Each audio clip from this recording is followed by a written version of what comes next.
Bonjour à toutes et à tous. Je suis Tapua Françoise Xavier Lompo, docteur en sciences du langage de l'Université Joseph Kizerbo.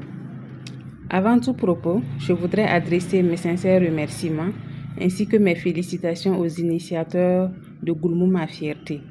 Je remercie chaleureusement toutes les personnes qui œuvrent à la promotion et à la valorisation de la culture goulmantché. Aujourd'hui, je vous propose de découvrir cette langue parlée par les Goulmantcheba.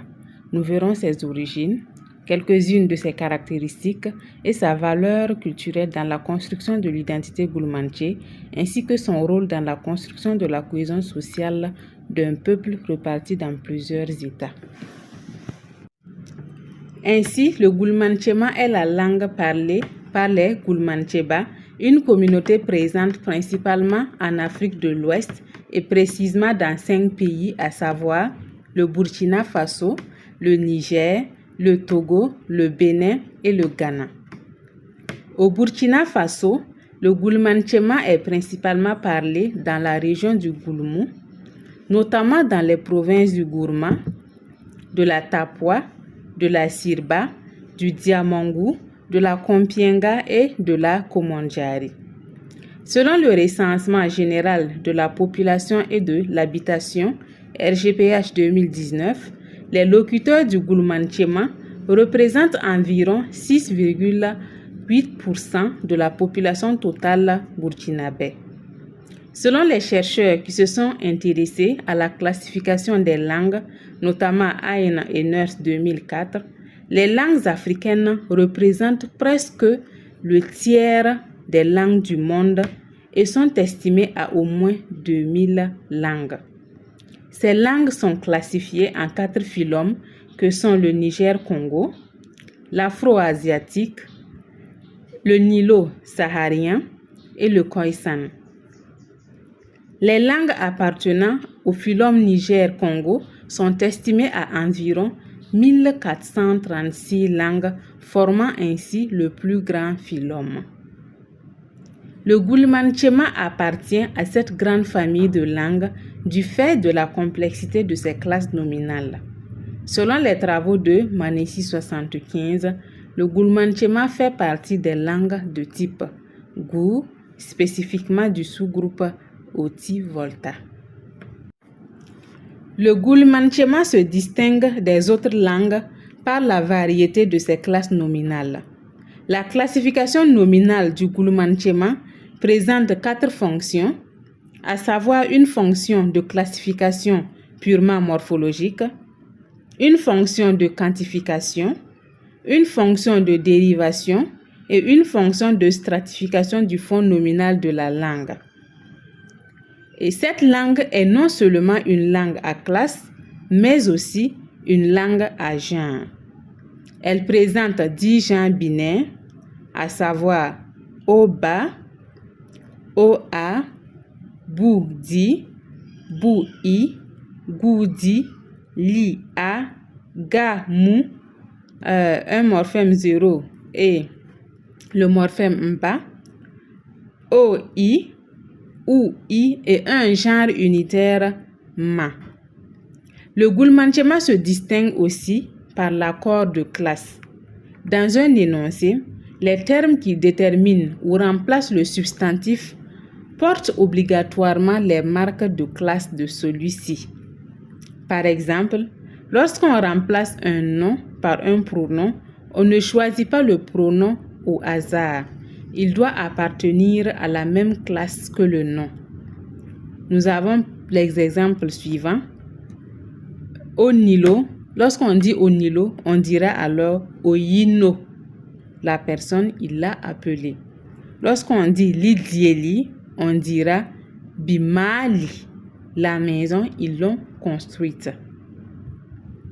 Alors, du point de vue dialectologique, le Goulmantchéma présente 2 variantes dialectales que sont le dialecte sud et le dialecte nord. Le dialecte sud est parlé dans le Gourma, la Tapua et la Kompienga, tandis que le dialecte nord est parlé dans la Sirba et dans la Komondjari. Dans les communautés locales, le dialecte sud est appelé Minuma ou Mbema, alors que le dialecte nord est désigné par Mikwalma. Comme beaucoup de langues en contact avec d'autres communautés linguistiques, le Gulmanchema a connu l'influence de plusieurs langues, notamment le Mouré, le Fulfulde, le français, l'anglais, le Hausa, le Zarma, etc. Ces contacts linguistiques ont contribué à enrichir son vocabulaire et témoignent de la dynamique permanente de cette langue. Alors, quelle peut être la valeur culturelle du Gulmanchema dans la construction de l'identité Gulmanché et son rôle dans la construction de la cohésion sociale d'un peuple réparti dans plusieurs États? Nous disons que le Gulmanchema est bien plus qu'une langue.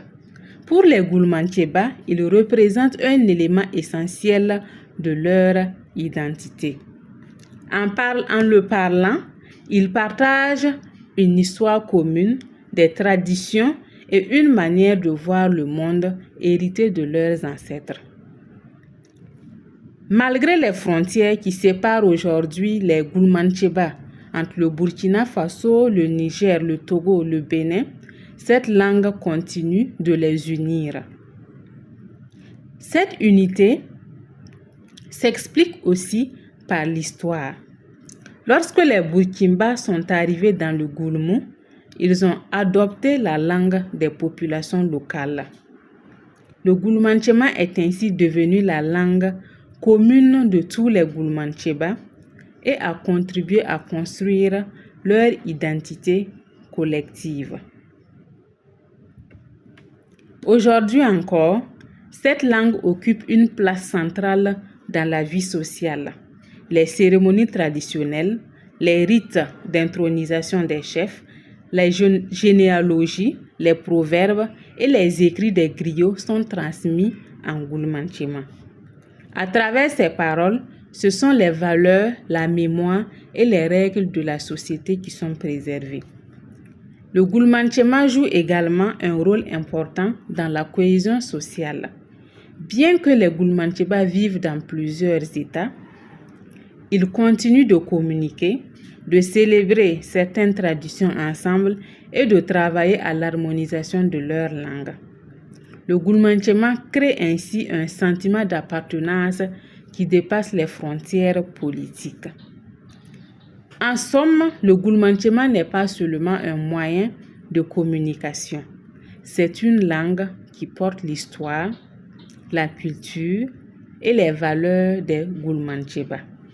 Elle contribue à renforcer leur identité et à maintenir l'unité d'un peuple réparti dans plusieurs pays. Nous sommes à la fin de notre présentation. Nous vous remercions pour votre attention et nous souhaitons plein succès à cette belle initiative.